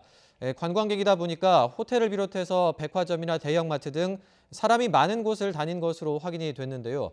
YTN 취재진이 이 중국인 확진자가 다녀간 서울 시내 백화점 앞에 나가 있습니다. 네, 김다현 기자. 네, 서울 소공동 롯데백화점 본점 앞에 나와 있습니다. 네, 지금 김 기자가 나가 있는 백화점이 23번 확진자가 다녀간 걸로 확인이 돼서 휴업 결정이 내려졌죠. 네, 이곳 롯데백화점 본점은 중국인 관광객 확진자가 다녀간 것으로 확인된 이후에 휴업 결정을 내려서 지금은 이렇게 문을 닫고 영업을 중단한 상태입니다. 질병관리본부가 국내 신종 코로나 바이러스 23번째 감염자 중국인 관광객의 동선을 공개했는데요. 57살 중국인 여성인 23번 확진자는 지난달 23일 가족과 함께 인천공항으로 입국했습니다. 이 관광객은 지난 2일 숙소인 서울 중구 프레지던트 호텔에서 나와 낮 12시에서 1시 사이 제가 서 있는 이곳 서울 중구 롯데백화점 본점에 다녀갔습니다. 이곳 롯데백화점 본점은 시내 한복판에 있는 데다 외국인 관광객들도 많이 찾는 곳이어서 하루 평균 방문자가 평일엔 6만에서 8만 명, 주말엔 8만에서 10만 명까지 찾는 곳입니다. 23번 확진자가 다녀간 지난 2일은 일요일이어서 방문자가 특히 많았을 걸로 추정하고 있습니다. 해당 확진자는 백화점 방문 이후 차량을 이용해서 서울 서대문구 창천동에 있는 지인의 다가구 주택으로 이동했습니다. 같은 날 오후에는 마포에 있는 이마트 공덕점에 들른 뒤 다시 창천동 숙소로 이동해 지난 5일까지 있었습니다. 창천동 숙소에는 한국에서 유학 생활을 하는 자녀를 포함해 가족과 친척 등 중국인 7명과 함께 있었던 것으로 확인됐습니다. 23번 환자가 증상을 보인 건 서대문구 숙소로 이동한 지난 3일부터라고 합니다. 증상이 나타난 뒤 지난 5일 1339로 신고했고 서울 서대문 보건소 직원들이 현장에 나가서 23번 확진자를 포함한 일행 8명 전체에 대해 검사를 벌였는데요. 23번 확진자는 국립중앙의료원에 입원했고 나머지 7명은 모두 음성 판정이 나와 해당 주택에서 자가 격리된 상태입니다. 보건소 측은 확진자 방문 시설과 주변 일대에 대한 소독을 마친 뒤 방역 당국과 향후 대응 방안을 논의하고 있습니다. 네, 그런데 23번 확진 환자가 중국에서 우리나라로 들어온 게 지난달 23일인데요. 동선이 공개된 거는 지난 2일 이후이기 때문에 그 전에는 어디를 다녀왔는지 확인할 수 없는 거죠? 네, 현재 질병관리본부가 국내 신종 코로나 바이러스 확진자의 동선을 공개하는 기준은 증상이 나타난 날보다 하루 전부터입니다. 23번째 확진자가 증상이 나타났다고 말한 게 지난 3일이니까 그 하루 전인 2일부터의 동선을 공개한 건데요. 말씀하신 대로 이 중국인 관광객이 입국한 건 지난달 23일이기 때문에 앞선 열흘 동안도 많은 곳을 다녔을 걸로 추정됩니다. 아무래도 관광객인 만큼 많은 곳을 다녔을 가능성이 높고 접촉자도 많았을 걸로 보이는데요. 그렇다고 필요 이상의 불안감을 가질 필요는 없을 것 같습니다. 다만 증상 발현 이후 다녔던 곳이 대부분 많은 사람들이 몰리는 호텔이나 쇼핑 장소이기 때문에 해당 장소를 방문했던 사람들 가운데 시간이 겹치는 사람들은 증상 발현 여부를 주시해야 할 것으로 보입니다. 지금까지 서울 소공동 롯데백화점 본점 앞에서 YTN 김다연입니다. 네, 신종 코로나 바이러스 확진 환자가 늘면서 불안감도 커지고 있는 만큼 사설 방역업체를 찾는 사람들도 늘고 있습니다. 국가적인 재난 상황에 업무가 늘었지만 일부 업체들은 취약계층이 모이는 곳을 중심으로 무료 방역 봉사까지 하고 있습니다. 신준명 기자입니다. 경기도 분당의 한 어학원입니다. 학생들이 수업을 마치고 돌아간 늦은 오후, 방호복에 마스크를 착용한 사설 방역업체 직원이 교실로 들어와 소독에 나섭니다. 방역업체는 사람의 손이 많이 닿는 이런 문 손잡이 등을 집중적으로 소독합니다. 소독이 끝난 뒤엔 세균 검사기로 세균 번식 정도를 측정해 방역 전후의 상태를 비교합니다. 신종 코로나 바이러스 확진자가 국내에도 늘어나면서 방역에 대한 관심도 커지고 있습니다. 특히 확진자가 나온 지역을 중심으로 방역 수요가 늘면서 사설 방역업체를 찾는 곳도 많아졌습니다. 검역에 취약한 아이들이 모이는 곳은 물론 일반 가정집에서도 소독을 의뢰하기도 합니다. 주로 학원이나 유치원에서 많이 들어와요. 코로나 바이러스가 발생되고 나서 의뢰가 10배는 늘었죠. 하지만 사설 방역업체 이용엔 만만치 않은 비용이 드는 상황. 이런 현실을 감안해 방역업체들이 연합해 지자체 소개를 받아 취약계층을 위한 무료 방역 봉사도 펼치고 있습니다. 주로 장애인 시설이나 어린이집 등을 찾아 하루 10건 이상 방역을 실시하고 있습니다. 취약계층 분들 대상자분들 방문을 드려보면 그 위생 관련된 거 되게 취약한 분들이 많아요. 방역소도 무료로 진행을 해드림으로써 그 주변에 그리고 살고 계신 분과 그 주변의 주민들이 민원도 줄어들고. 전문가들은 국가적인 재난 상황인 만큼 정부의 방역이 좀 더 폭넓게 이뤄져야 한다고 지적하기도 합니다. 위기와 혹은 질병에 대한 어떤 사적 대응 방안들이 자꾸 나오면 조금 우려는 된다. 만약에 그 정도 위기 상황이라면 뭐 정부가 뭐 말 그대로 이제 더 많은 사람들 좀 투입을 해야겠죠. 확진자가 늘어나는 데 비례해서 방역 수요도 커지는 만큼 취약계층을 위한 방역 대책 마련에도 세심한 배려가 필요해 보입니다. YTN 신준명입니다.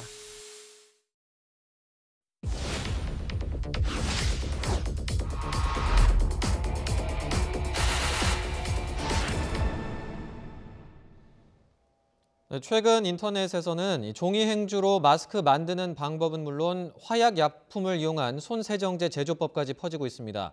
일부 시민들은 실제로 보고 만들어서 사용하기도 하는데요. 그러면 방역 효과는 있는 걸까요? 팩트와이에서 따져봤습니다. 김지환 기자입니다. 마스크 품귀 현상이 벌어지면서 최근 인터넷에서는 종이 행주로 직접 만드는 방법을 어렵지 않게 찾아볼 수 있습니다. 지그재그로 접어줍니다. 이렇게 가운데에다 고무줄을 넣고 끝부분을 스탬프로 찍어줄 거예요. 이 방법으로 마스크 보급에 나선 봉사단체까지 있습니다. 펴치는 거 정도는 좀 서로가 이렇게 막을 수 있는 선에서 할 수 있는 한 해보자 해서. 안 쓰는 것보다 낫다라는 주장도 있지만 보건당국의 판단은 전혀 다릅니다. 종이행주 마스크는 얼굴에 제대로 밀착되지 않아서 틈새로 바이러스가 침투할 가능성이 있습니다. 특히 주방에서 사용하도록 물과 기름의 흡수력을 높인 종이행주는 오히려 바이러스가 포함된 침방울을 더 잘 빨아들여 감염 위험을 높인다고 경고합니다. 필터의 조건 자체가 중요해서 그래서 되도록이면 공인된 것을 쓰시는 걸 추천을 하고는 있고요. 조금 우려가 됩니다. 그 부분은. 보건용 마스크가 없다면 종이행주로 직접 만들기보다는 추울 때 착용하는 방한 마스크가 더 낫다는 게 보건당국의 설명입니다. 유튜브에는 에탄올과 정제수 등으로 손소독제 만드는 영상 수십 개가 올라와 있습니다. 하지만 성분 배합 비율이 서로 다른 경우가 적지 않습니다. 7대3 비율로 한번 해볼게요. 8대2대 1 비율로 해서 섞어주시면 돼요. 자칫 에탄올을 많이 쓰면 피부에 자극이 갈 수 있습니다. 공병과 스포이드 등 소독되지 않은 도구로 소독제를 만들 경우 오히려 발진과 두드러기 등의 부작용이 생길 수도 있습니다. 수준이나 그 질을 확인할 겨를이 방법이 없죠. 저는 별로 권하고 싶지 않습니다. 결국 효과와 안정성이 인정된 제품이 원활하게 유통될 수 있도록 정부의 수급 관리가 더욱 중요해졌습니다. YTN 김지환입니다. 오늘부터는 중국에 방문한 적이 없는 사람도 의사의 판단 아래 신종 코로나 바이러스 검사를 받을 수 있게 돼서 확진자 수도 더 늘어날 것으로 보입니다. 감염병 전문가들은 검사를 원하는 사람들이 몰리면서 혼란이 빚어지고 또 검사 과정에서 감염이 일어날 가능성을 우려했습니다. 한영규 기자가 보도합니다. 감염병 전문가들은 중국 이외의 국가를 다녀온 사람 가운데서도 신종 코로나 바이러스 감염자가 확인되고 있는 만큼 의심 환자를 판단할 때 의사의 재량권을 준 것은 긍정적이라고 평가했습니다. 하지만 동남아를 다녀와서 단순한 감기 증상이 있는 환자까지 진료를 보게 될 가능성이 있어 실제 발견해야 할 환자를 놓칠 우려도 있다고 지적했습니다. 지침의 확대를 통해서 환자분들이 검사를 원하는 것으로 선별진료소에 몰리고 그것으로 인해서 실제로 우리가 발견해야 되는 환자들을 놓치거나 아니면 환자들의 진단이 늦어지거나 전문가들조차 신종 코로나 바이러스 의심 환자와 감기 환자를 임상적으로 구분하기가 어려운 상황. 의사 입장에서는 환자를 놓쳤을 때 쏟아질 비난을 우려해 과잉 진료를 할 가능성도 적지 않습니다. 의사들이 걱정하는 문제들이 가장 큰 거. 내가 놓치면 어떨까? 과잉 진료가 될 수밖에 없겠고요. 그거를 두려워하시는 분들이 굉장히 많습니다. 의심 환자를 가려내는 선별 진료소에 사람이 몰리면 대기 시간이 길어지고 다른 사람에 의해 감염될 수 있는 위험성도 있습니다. 때문에 가벼운 증상이면 진료소를 바로 찾지 말고 자가 격리하면서 지내다가 계속 나빠질 경우 진료받는 게 적절하다고 전문가들은 지적했습니다. YTN 한윤규입니다. 신종 코로나 바이러스 사태 때문에 기업들의 시름도 깊어지고 있습니다. 금융당국은 어려움에 빠진 중견, 중소기업에 긴급 자금 1조 9천억 원을 지원하기로 했는데요. 내수 침체로 피해를 본 상인에 대한 대책도 내놓았습니다. 조태현 기자가 보도합니다. 확산 일로로 치닫고 있는 신종 코로나 바이러스 사태로 수출기업, 특히 중견, 중소기업의 고통은 갈수록 커지는 모습입니다. 단기적으로는 중국 공장 가동이 중단되면서 자동차 부품이나 철판과 같이 우리 기업에 필요한 소재와 부품 공급에 빨간불이 켜졌기 때문입니다. 사태가 길어진다면 우리가 주로 중국에 수출하는 중간재와 자본재 역시 타격을 피할 수 없는 상황입니다. 이런 기업들을 지원하기 위해 금융당국이 발벗고 나섰습니다. 우선 정책금융기관을 통해 업종과 관계없이 이번 사태로 피해를 받거나 피해가 예상되는 중견, 중소기업에 긴급 자금을 투입합니다. 대출이라면 금리를 우대하고 보증은 보증료율을 감면한다는 계획인데 새로 지원하는 자금은 1조 9천억 원에 달합니다. 또 가뜩이나 침체한 경제 상황에서 내수 시장에 더 큰 타격이 될 가능성이 큰 만큼 전통시장 상인과 소상공인, 영세 자영업자에 대해서도 낮은 금리로 돈을 빌려주기로 했습니다. 정책금융기관의 대출 및 보증을 사용 중이며 6개월 이내 만기가 도래하는 피해 중소, 중견, 소상공인 중 연장을 희망하는 신청기업은 지원을 받을 수 있습니다. 이와는 별도로 풍문을 유포하거나 테마주의 시세를 조종하는 등 시장 교란 행위에 대해서는 감시와 단속을 강화해 금융시장의 불안 소지를 사전에 차단한다는 방침입니다. YTN 조태현입니다.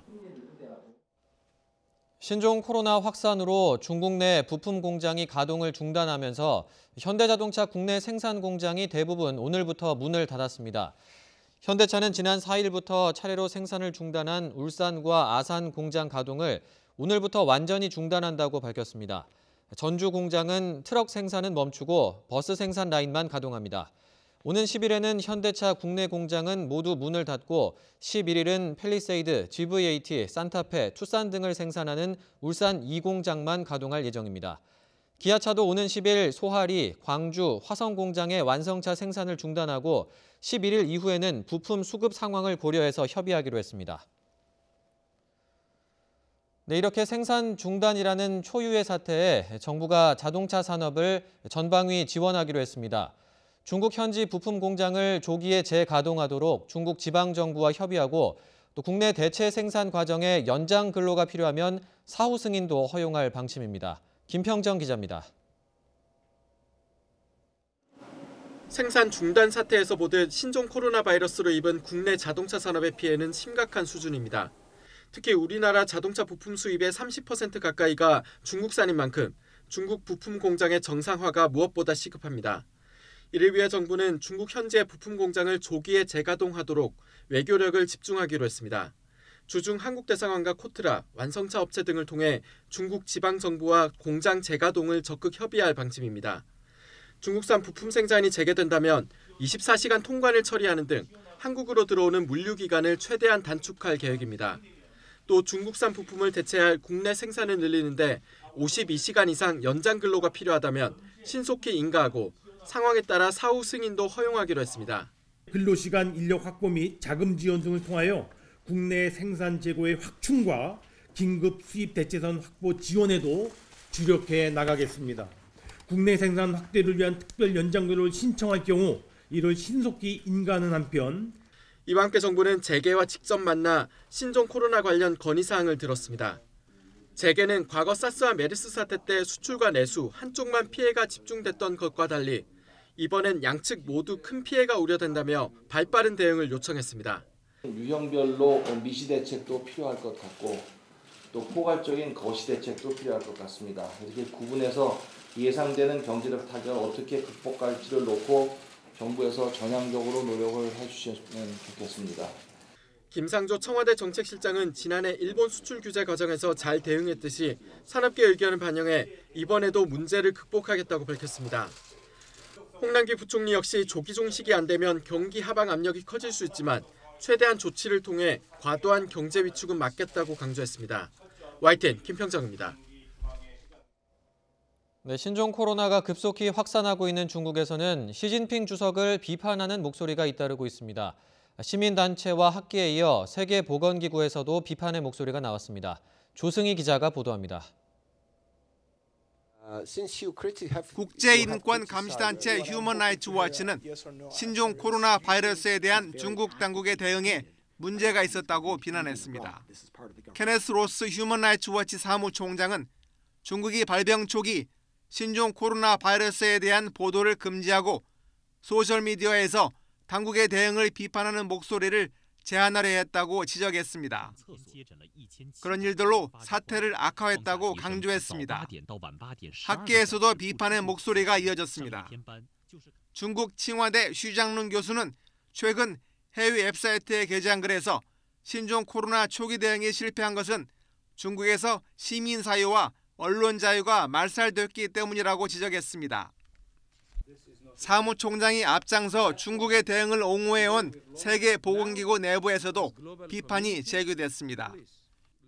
영국 더 타임스는 WHO 자문기구인 긴급위원회 일원인 호주 존 맥켄지 명예교수가 중국이 우한에서 열린 주요 회의 때문에 환자 숫자에 대해 침묵하려 했다고 생각한다고 말했다고 보도했습니다. 감염성 열대질환 전문가인 맥켄지 명예교수는 중국이 초기 대응 과정에서 신속하게 감염 사례를 보고하지 않은 점에 대해 비난받을 만한 행위라고 비판했습니다. 하지만 이런 기류와 달리 시진핑 주석은 자국의 신종 코로나 바이러스 확산 방지 노력을 자찬했습니다. 어제 중국 국제라디오 인터넷반에 따르면 시 주석은 사우디 국왕과의 전화통화에서 중국의 강력한 조치는 중국 인민의 건강을 책임지는 것이자 세계의 공공안전에 대한 거대한 공헌이라고 밝혔습니다. YTN 조승입니다. 네, 올해는 개나리와 진달래 같은 대표적인 봄꽃을 예년보다 일주일이나 일찍 볼 수 있을 전망입니다. 마치 초봄처럼 포근했던 올-겨울 날씨 때문입니다. 김진두 기자가 보도합니다. 1월에 꽃망울을 터뜨린 제주도의 유채와 철쭉.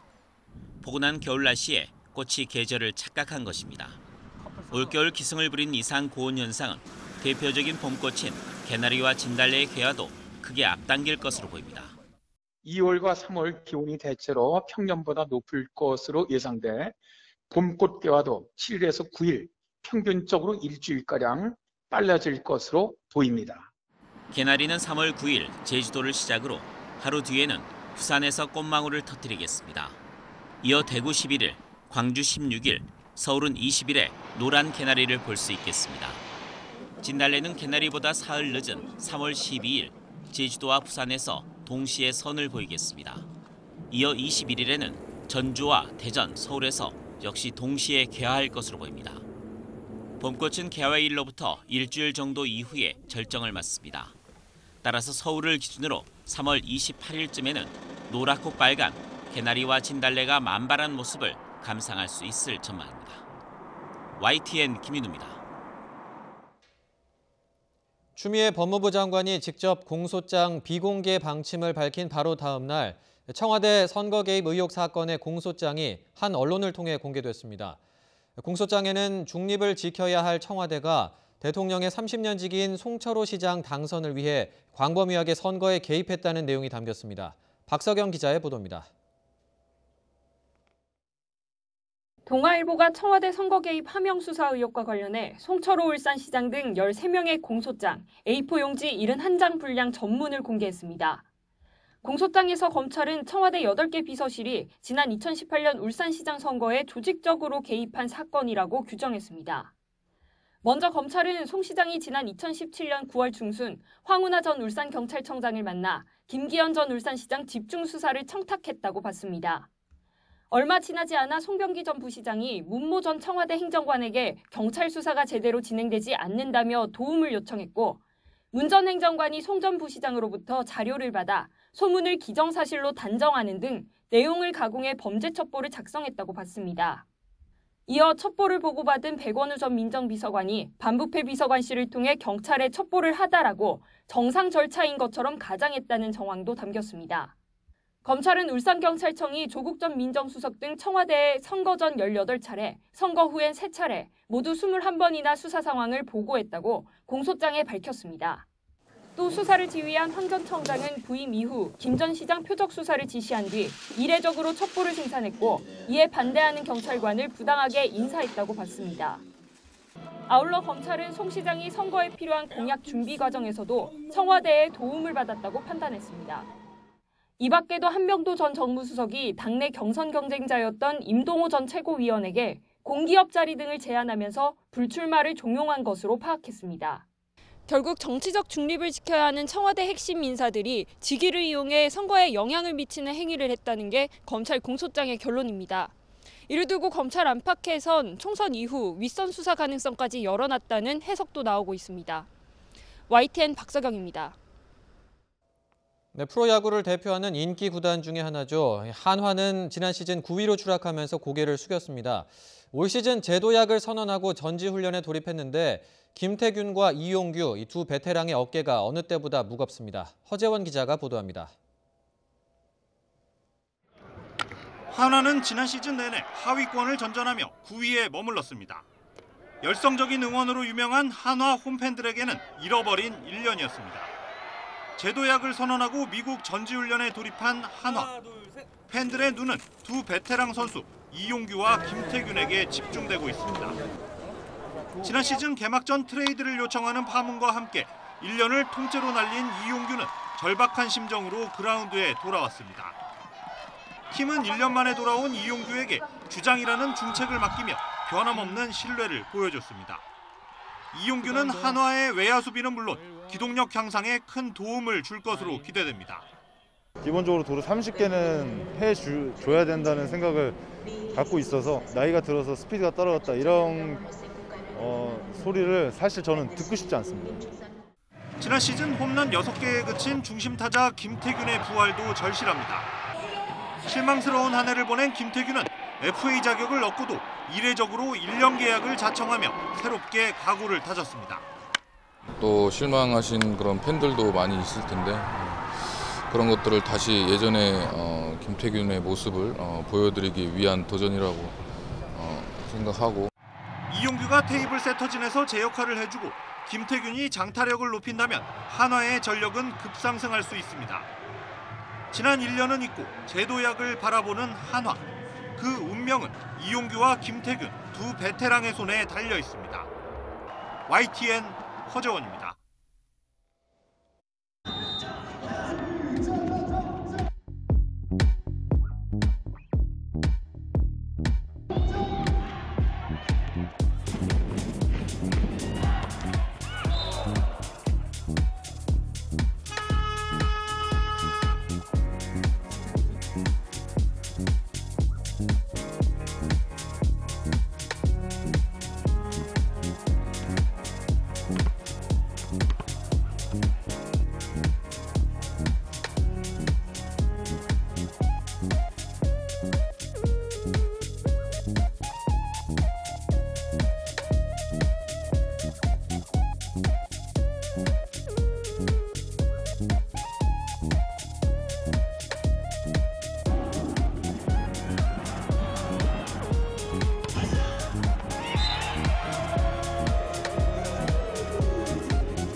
주말을 앞두고 강추위의 기세가 누그러졌습니다. 오늘 서울의 한낮 기온 영상 2.2도까지 올랐는데요.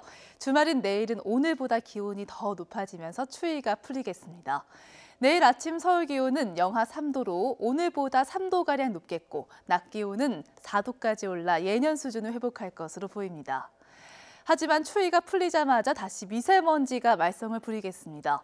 오늘 밤 사이에 스모그가 유입되면서 곳곳에 초미세먼지 농도가 중서부를 중심으로 높아지기 시작해서 내일은 대부분 지역의 농도가 나쁨 수준까지 오르겠습니다. 내일 내륙 지역은 대체로 맑겠지만 해안 지역은 눈 소식이 있습니다. 내일 새벽부터 아침 사이에 충남 서해안과 호남 서해안 지역에 1cm 안팎의 눈이 오는 곳이 있겠고요. 내일 밤 사이에는 동해안 지역에 1에서 최고 5cm의 눈이 내려 쌓이는 곳이 있겠습니다. 내일 아침 기온은 오늘보다 3도에서 7도가량 높겠습니다. 서울 기온 영하 3도, 대구 0도, 광주 1도가 예상되고요. 낮 기온도 오늘보다 1도에서 3도가량 오르겠습니다. 서울의 한낮 기온이 4도, 청주와 안동 5도, 대구와 광주는 7도까지 오르겠습니다.